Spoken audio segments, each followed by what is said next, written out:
Hello everyone, welcome to the School of Zero. This is our second episode in the series Self Love in Love. Let's move on to our first question of our second episode. Okay, Sure. how important is self love when you are in love with someone? How important is self-love when you're in love with somebody else? somebody else. Highly important. It should be your topmost priority to be in love with yourself when you are also in love with the other person. Because point one, it makes you responsible. Yeah, you understand the responsibility of being an independent individual who is responsible for his or her own happiness and existence, overall existence, your emotional well-being, your mental well-being, your physical well-being. So it makes you responsible when you practice self-love while being in love with the other person. Point two, when you're responsible, you don't become a burden on your partner, and love does not start feeling like a burden for the other partner either. You know, you are two independent individuals who are in love with themselves while being in love with each other. Because when you're in love with yourself, you constantly want to reinvent yourself, and when you reinvent yourself, you also surprise your partner. Yes, totally. So, point two is that if you don't love yourself while being in love with the other person, the relationship becomes a burden. And I want to add one more point here. If you don't love yourself, you really need to think, are you really in love with your partner as well? Because if you're not showing that love towards yourself, how do you understand what love is? How do you know that you are in love with the other person when you're not in love with yourself? Thirdly, when you practice self-love, you have clarity as to what you like, what do you not like, what is acceptable for you, what is not acceptable for you. And when you have the clarity, you don't start building resentment in your system towards the partner. You know how to communicate mindfully with your partner, and vice versa. So thirdly, when you practice self-love, it brings a lot of clarity for you, for them, and within the relationship. So it does not build resentment.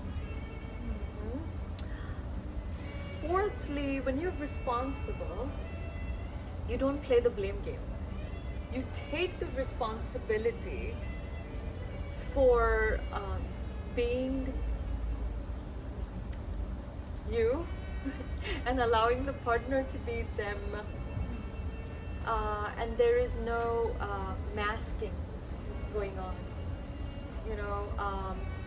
where you're faking to be what your partner is expecting you to be, and in that process, you're hiding your true self. Yeah, you're hiding your real version of you. Yes. So when you love yourself, you're authentic, and the relationship also stays raw and real, and there's no pretense or faking it. So this helps and aids in the self-growth of each partner and the growth of the relationship. It deepens because it's authentic, it's raw, it's real. Yeah. Next, what I would like to say, I hope no relationship goes through a downfall or a breakup, but if it does, when you practice self-love, while being in love with the other person or being in a relationship with the other person. With conscious and mindful practice of self-love, you constantly stay connected with yourself while staying connected with the other partner. So when the breakup happens, you don't feel as broken because your sense of identity had always been independent of the relationship. You are constantly aware that you're not just a girlfriend and you're not just a boyfriend or a husband, wife. You understand? There is more to your existence. And the partner is a significant part of, and the relationship is a significant part of your existence, but not your entire existence. So it does not break you as bad. Yes. I have a question for you. Sure. On a scale of 5, how much a person should prioritize themselves than their partner in a relationship? This is a very good question. See, this is highly misunderstood, and I'm glad you asked me this question. When you prioritize yourself, that does not mean you unprioritize your partner or the other person. Yeah?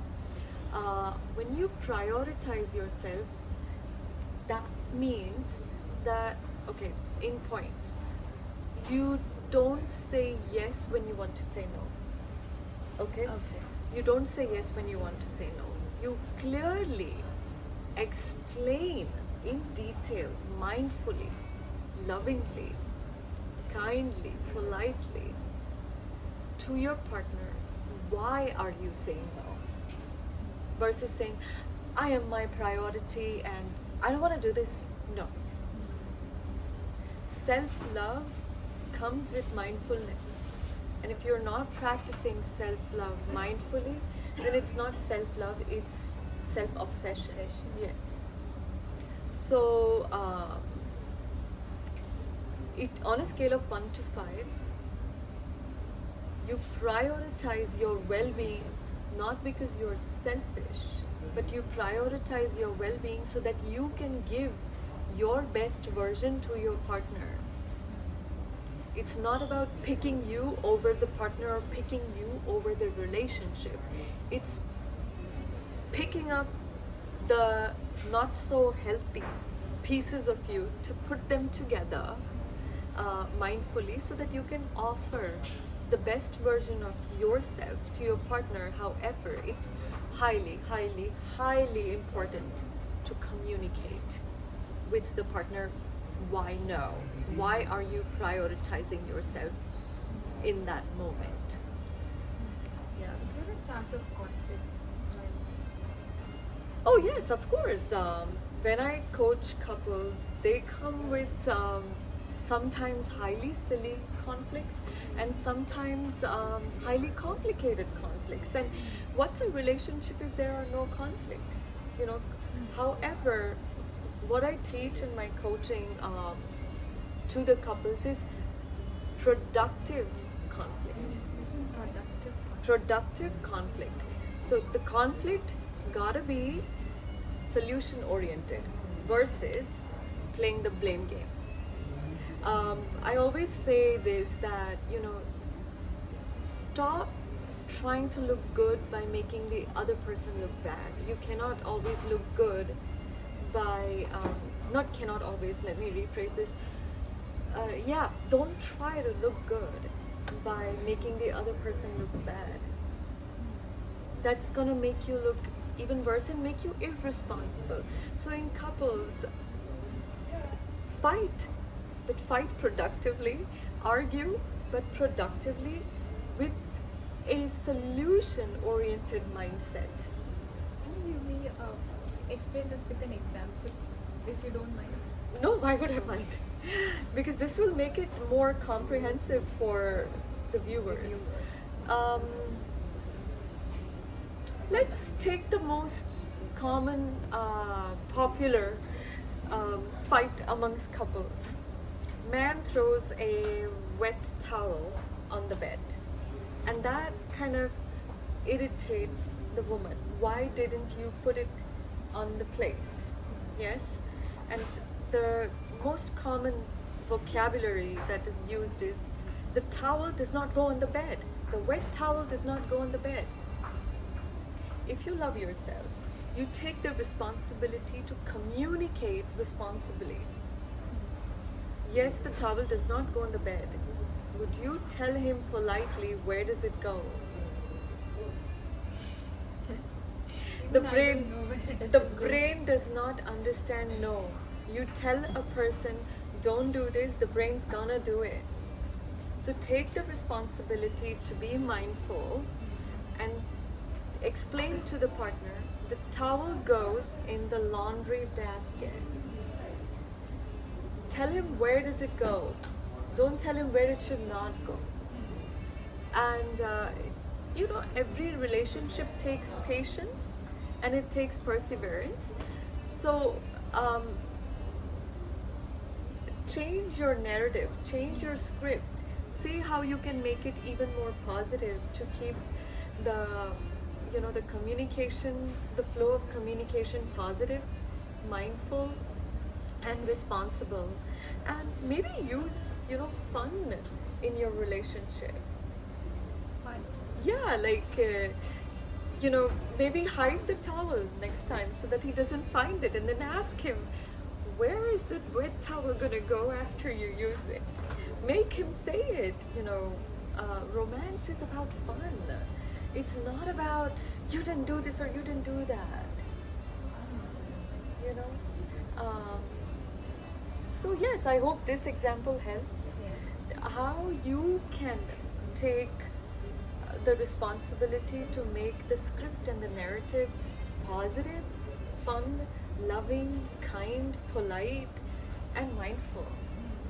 It's not about what you are saying, it's about how the other person's gonna understand you.